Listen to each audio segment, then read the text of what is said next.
Hey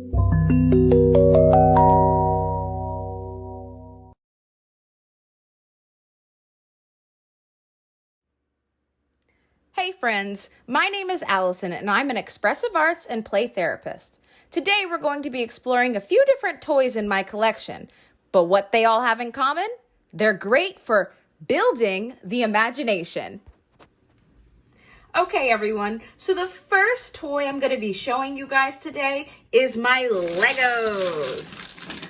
I absolutely love my Legos. There are so many different pieces, different sizes, different colors. I even decided to get a few different characters that my clients absolutely love playing with.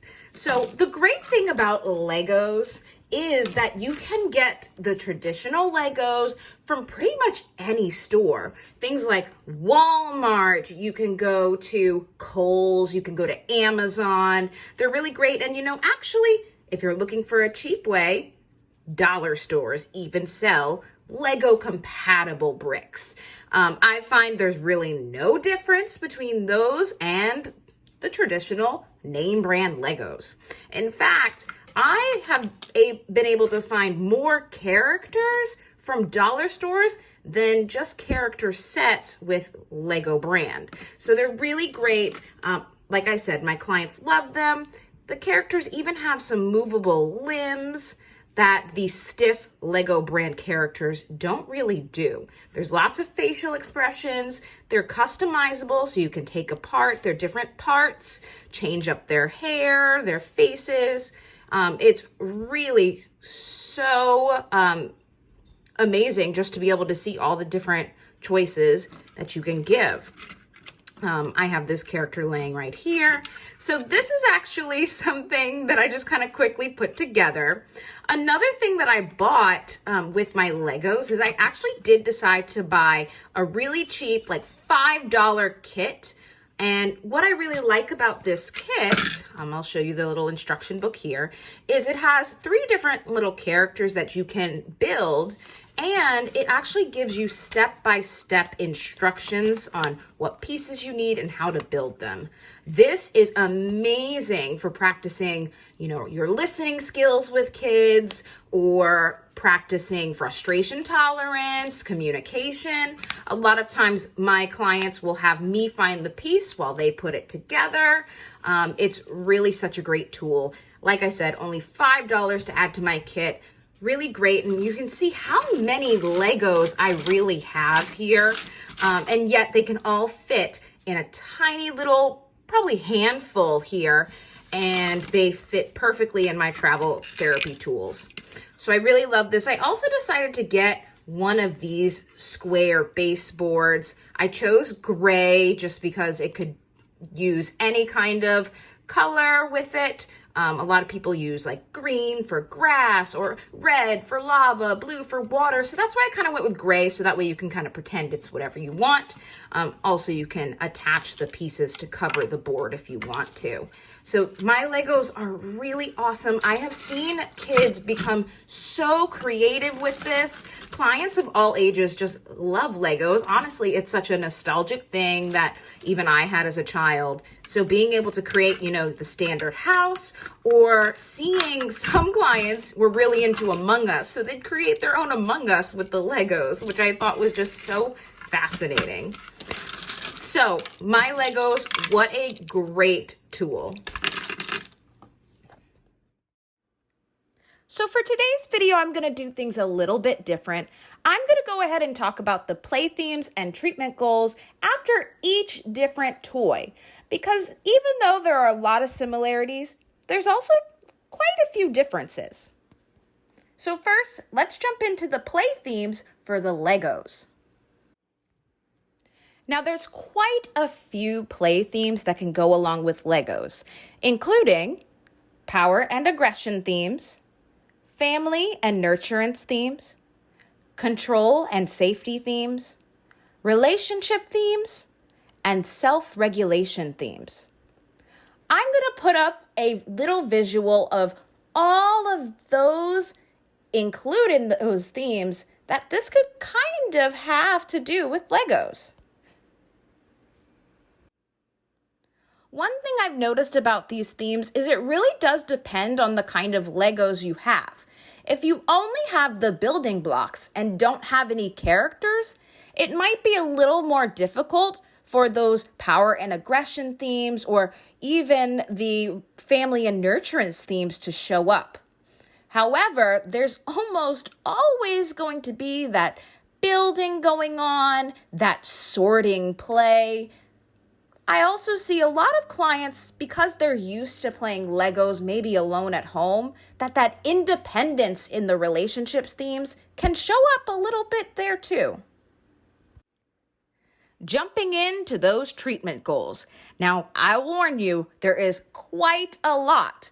I already explained that Legos are extremely versatile, so that means the treatment goals can be too. As you can see, there's a pretty long list, but some of my favorite treatment goals to focus on with Legos include developing self-efficacy, communication skills, organization and planning, and even processing trauma. Now let me explain. Communication skills can show up so much in Legos in some simple ways. For example, when you have a lot of Legos spread out everywhere, sometimes clients are looking for a very specific thing, and they might need your help. So, having them ask for help is a great way to build on those communication skills. I've also seen many clients work through their trauma using the Legos. They like to build different settings, bring in some different people. It's a great thing to see, and it works really well towards their treatment.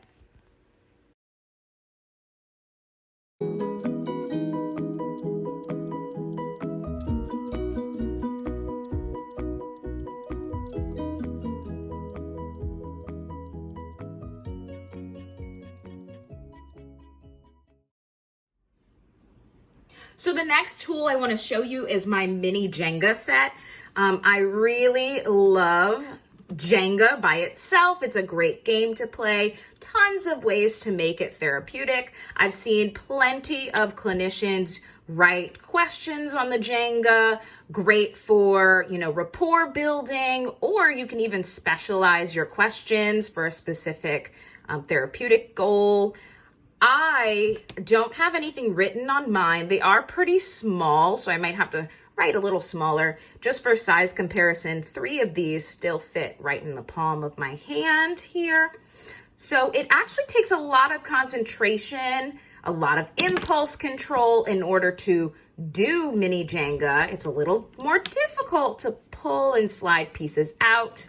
One thing I do recommend is if you're playing Jenga by the rules, make sure your client has the established rules. I do have some clients that will say in the middle, oh, I can use both hands to take it out while they stabilize, which can be interesting in itself to see your client making up new rules as they go.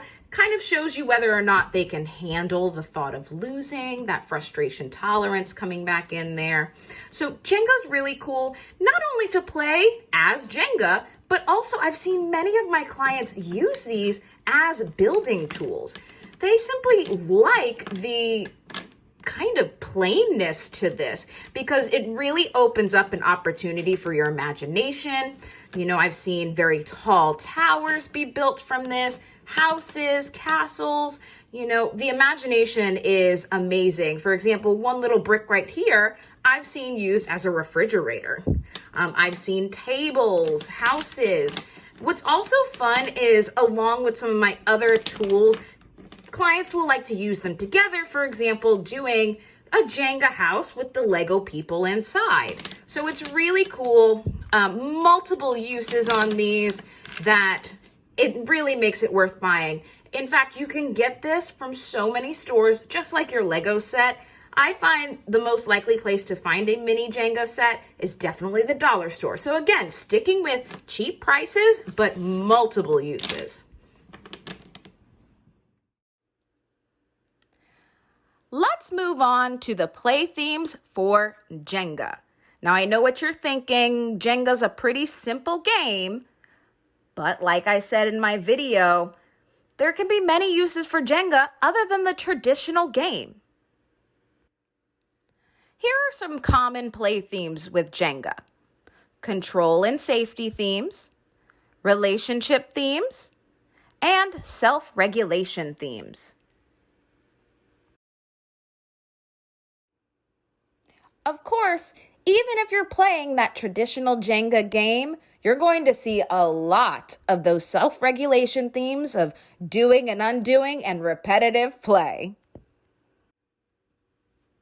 As for the treatment goals for Jenga, again, there's quite a lot and many similar to the Legos.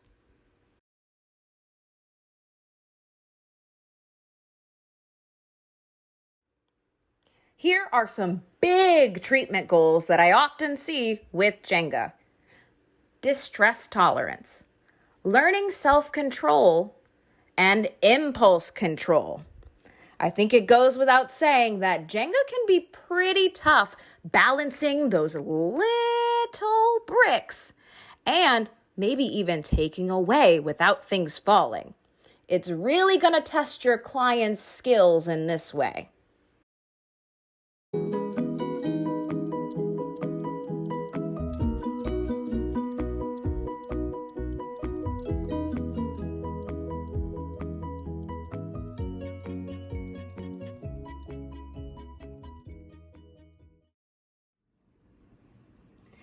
And lastly, for today's video, I want to show off my huge collection of blocks. Yes, this actually all came with one set. You may have seen something very similar even in your own childhood. These are so great, so colorful. They really give you so many opportunities. We love making castles with these, putting them up, trying to see how tall of a tower you can make. It can be a versus kind of game, clinician versus client. How tall can you make your tower? Also, do you have the patience and steady hands to kind of control yourself when building your tower? Making little houses, adding people in. The creativity is endless with these blocks. I really love them because they are wooden. They have a nice little sound to them. Definitely appeals to those who have some sensory needs. It's really cool. So many different shapes as well. You know, we have a triangle here. We have a little cone shape, your standard rectangles and squares. The colors also make it really fun. You know, sometimes I'll have clients who want to only use the blue or only use the yellow. It's also great for even challenging your clients with these tasks and seeing what can you build? Or maybe, hey, you get 1 minute to build whatever you want to build and see what they come up with. Sometimes it is completely out there, something you might have never thought of. But that's the fun part of these blocks, is that the opportunities are endless. And finally, let's talk about the play themes for these building blocks. When using the building blocks, the play themes I come across include control and safety themes, relationship themes, and self-regulation themes. You'll see that that's actually the same kind of themes we just heard in Jenga.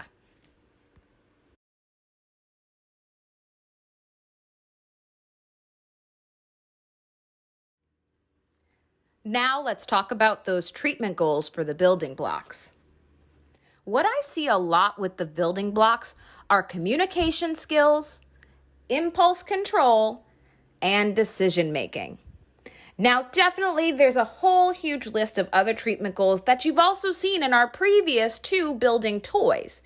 But what I see more often in this is decision making and communication skills. I'm not sure why, but it seems that clients really like to come up with more story-based activities when using the building blocks.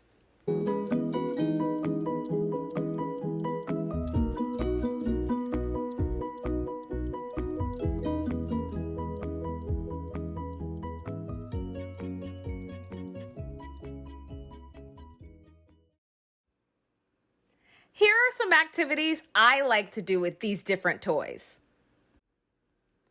Legos. Create a story about anything you want, but you can only use one color.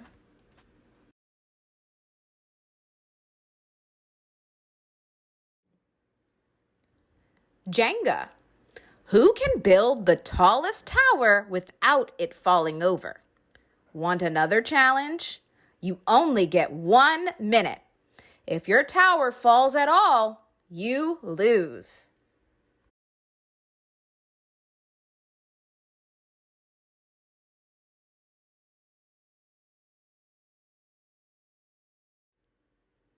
Building blocks. Let's make your dream castle. Who's allowed to be there? What kind of things can you do there?